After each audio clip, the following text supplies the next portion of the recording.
तो इसीलिए हम जिस भागवत कथा का रसपान करने जा रहे हैं वो भागवत कथा है क्या, भागवत कथा श्रवण करने से क्या मिलेगा,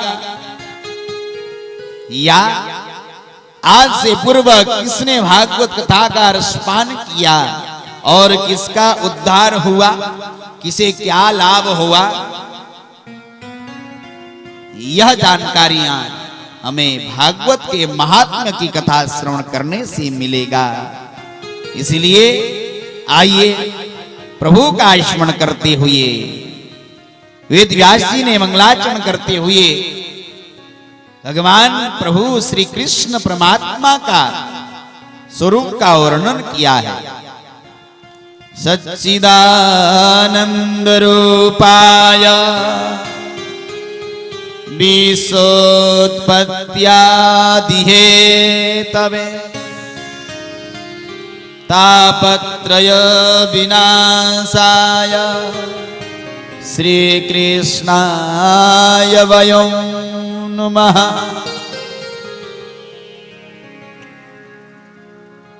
भगवान कैसे हैं? सच्चिदानंद स्वरूप वाले हैं। सच्चिदानंद में 3 रूप हैं, ध्यान से सुनिएगा। सच्चिदानंद में 3 रूप हैं, एक है सत, दूसरा है चित और तीसरा है आनंद। इनके अलग अलग अर्थ हैं। सत क्या है, चित क्या है, आनंद क्या है, ध्यान से सुनिएगा। सबसे पहले इसको हृदयांगम करिए कि सच्चिदानंद का मतलब क्या है। प्रथम रूप है सत। सत यानी जिसका कभी विनाश नहीं होता, जिसका कभी अंत नहीं होता।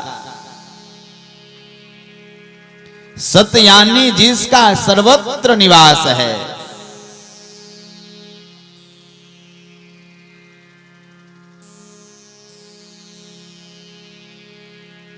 सत यानी परमात्मा। जैसे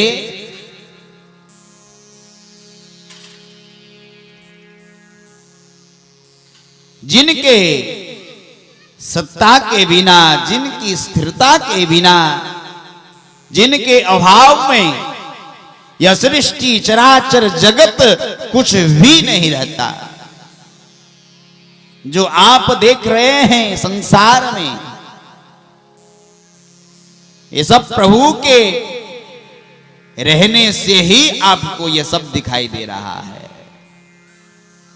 जिनकी सर्वत्र सत्ता विद्यमान है, जिससे हम इस संसार को देख पा रहे हैं। पर ध्यान रखना, अंतर इतना है, प्रभु का कभी विनाश नहीं होता, परंतु संसार का विनाश हो जाता है। संसार का मतलब संसरति ही चलति इति संसारः। जो परिवर्तन होता रहे,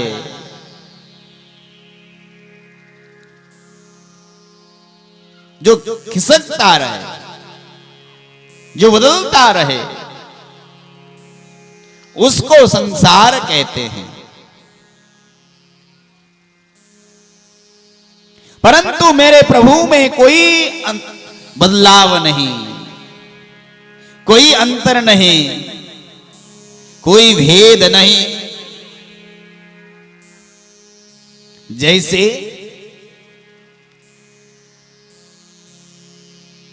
हमारा शरीर का अस्तित्व तभी तक है जब तक हमारे अंदर आत्मा निवास कर रहा है, और वो आत्मा भी प्रभु का ही एक अंश है। और जैसे ही शरीर से वो आत्मा निकल जाए तो महाराज शरीर के सारे पुर्जे बिखर जाएं।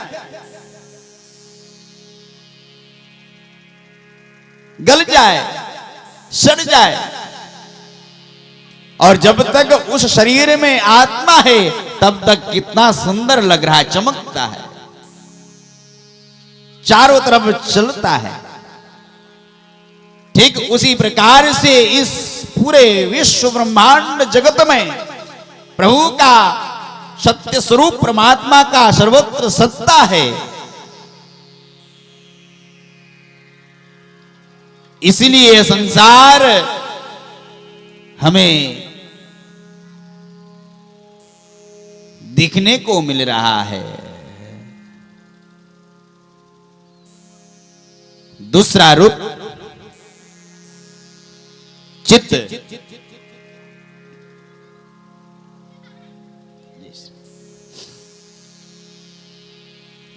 चित्त यानी प्रकाश।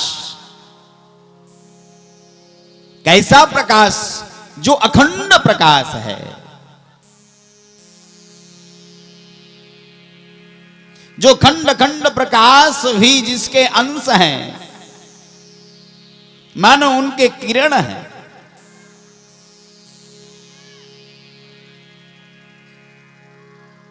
जो सम्राट है, जो स्वयं की प्रकाश से सारा चराचर जगत को प्रकाश प्रदान करता है, जिसके प्रकाश के बिना हम कुछ नहीं कर पाए।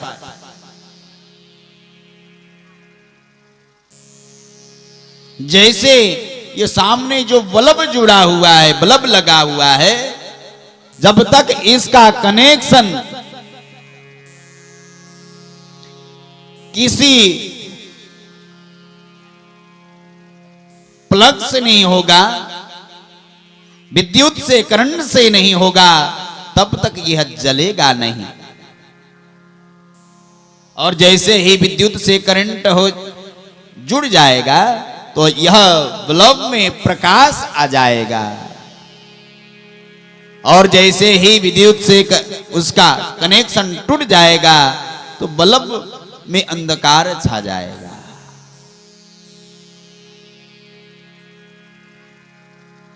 जैसे हमारे साइकिल के जो ट्यूब में हम लोग हवा रहता है, कि न समझे कि यह हवा कोई दूसरा ही है। वो हवा भी जो प्रकृति में, आकाश में सर्वत्र विद्यमान है, वो भी उसी का एक अंश रूप है। जैसे आकाश अखंड है, एक घड़े के अंदर आने के बाद जैसे आकाश नीला नीला लगता है, वहां भी नीला नीला दिखाई पड़ता है।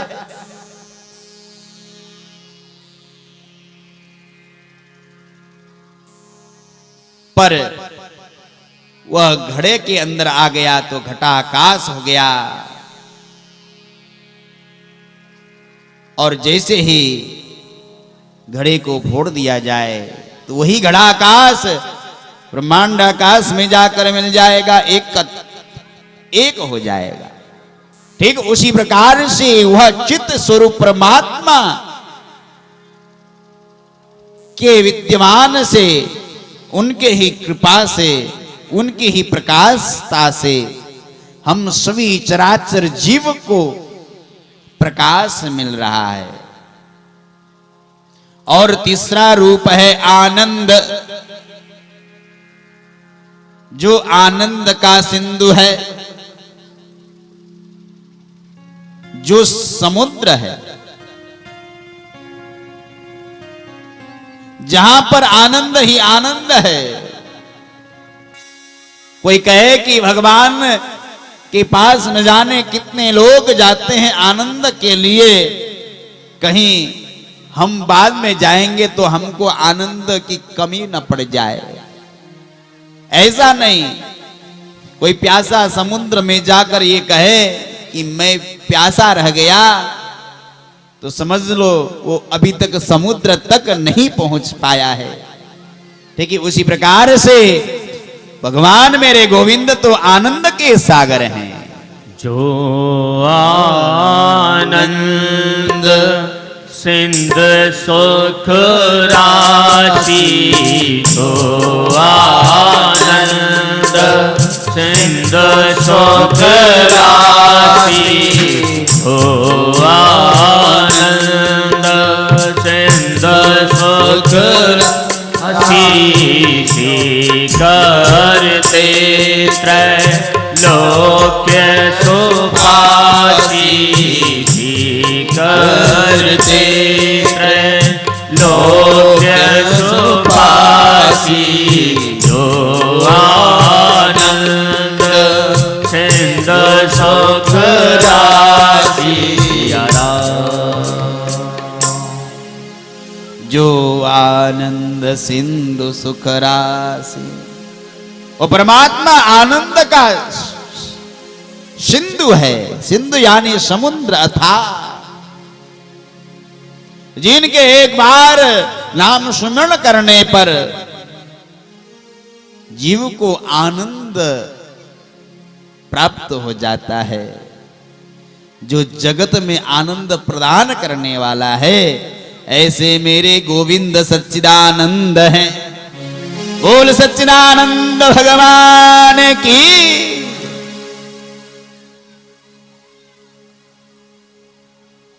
और करते क्या हैं मेरे कन्हैया, मेरे प्रभु करते क्या हैं? ध्यान से सुनना। जो मेरे गोविंद इतने सुंदर हैं,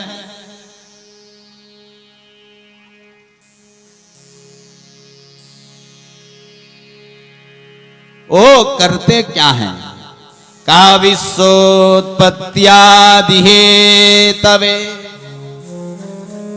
आहा, बहुत सुंदर काम करते हैं। विश्व का उत्पत्ति, पालन और समय आने पर संहार के जो कारक हैं, ऐसे मेरे गोविंद का काम है। उनका स्वभाव कैसा है? कहा कितना सुंदर स्वभाव है मेरे गोविंद का। तापत्रय विनाशाय श्री कृष्णाय वयं नुमः।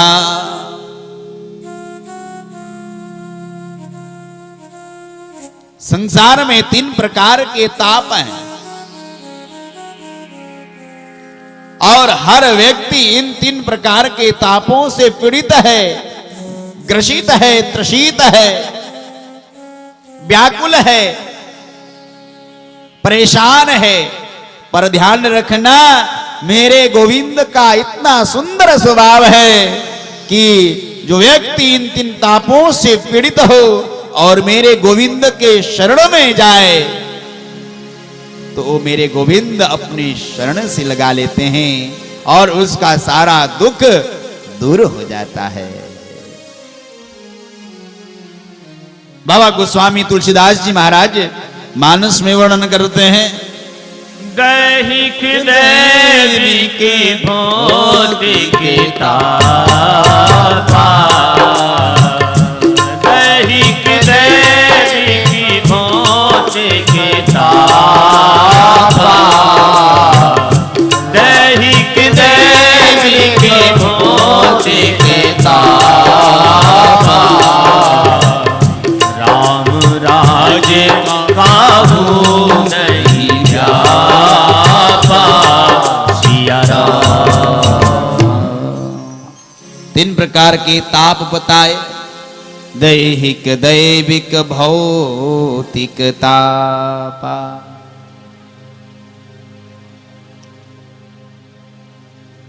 तीन प्रकार के ताप। दैहिक ताप यानी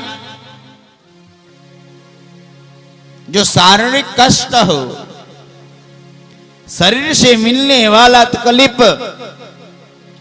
कई लोग कह रहे थे महाराज आज तो हम थक गए, घुटनों में दर्द हो रहा है, कमर में दर्द हो रहा है। सुबह से परिक्रमा में जब नगर परिक्रमा में गए, नाचते कूदते तो थक गए। यानी जो हमारे शरीर में तकलीफ मिल रहा है, आज शरीर में ऐसी बीमारियां हो गए, नित्य नए नए बीमारियां आपके सामने प्रकट होकर आते हैं। और यह शरीर ही शरीरम व्याधि मंदिरम, महापुरुषों ने कहा कि भैया यह शरीर व्याधियों का एक खड़ा मंदिर है। संसार में रहोगे तो व्याधियां तो इस शरीर में लगेंगे ही लगेंगे। शारीरिक ताप, एक छोटा बालक भी आज शारीरिक कष्ट से त्रसित है। छोटे से बच्चे को चश्मा लग जाता है, ये क्या है? शारीरिक ताप है तभी तो लग रहा है। दूसरा ताप है दैहिक दैविक। महाराज, दैहिक ताप उसे कहते हैं, दैविक ताप जो प्रकृति के द्वारा हमें मिले। कुछ वर्ष पहले उत्तराखंड में भारी विपदा आ पड़ी, जिसके सामने किसी का वश नहीं चल पड़ा।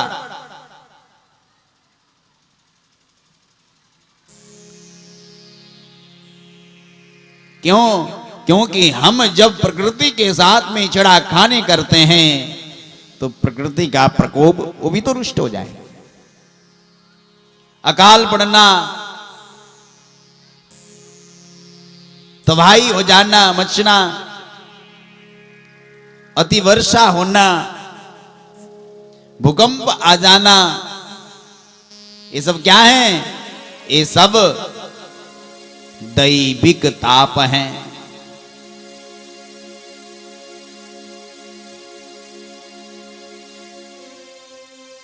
और तीसरा ताप है भौतिक तापा।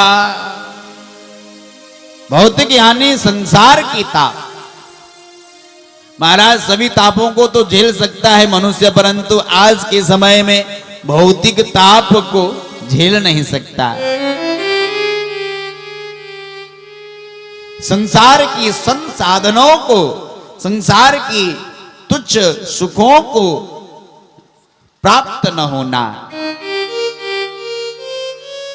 उसी को ही भौतिक ताप कहते हैं।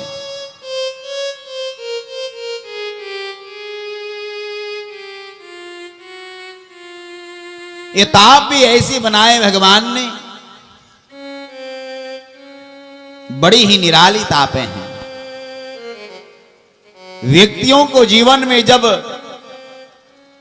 कुछ विपत्ति आता है तो व्यक्ति हार मान जाता है। अरे भगवान ने हमारे जीवन में इतने बड़े ताप दिए, इतने बड़े कष्ट दिए, हमारा पड़ोसी तो चैन से सो रहा है। हम किसको दुख माने, किसको हम दुखी माने और किसको हम सुखी माने? एक गरीब व्यक्ति दिन भर बेचारा मजदूरी करता है, खेती किसानी करता है, तेज दोपहर, तेज धूप में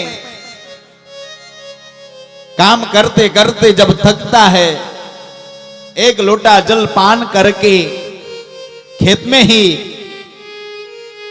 मेड़ में सिर तकिया बनाकर वहीं सो जाता है और उसको वहीं पर बहुत नींद आता है। जमीन में लेटकर, जमीन में सोकर वो अपने आप को सुखी मानता है, सुख प्राप्त करता है। और दूसरा व्यक्ति वो है अथाह संपत्ति आने के बाद भी मखमल के गद्दे में जब सो रहा है फिर भी चैन नहीं, करवटें बार बार बदलता है। हम उसको सुखी माने या एक बेचारा गरीब आदमी प्रेम से दिन भर काम करके रात्रि को 2 रोटी जैसे मिल जाए उसी को पाकर सो जाता है, हम उसको दुखी माने या सुखी माने? एक व्यक्ति पैरों से चलकर अपना गुजारा चलाता है और उसी में आनंद लेता है, और दूसरा व्यक्ति 4 व्हीलर गाड़ी में घूम रहा है, फिर भी चैन नहीं, टेंशन है।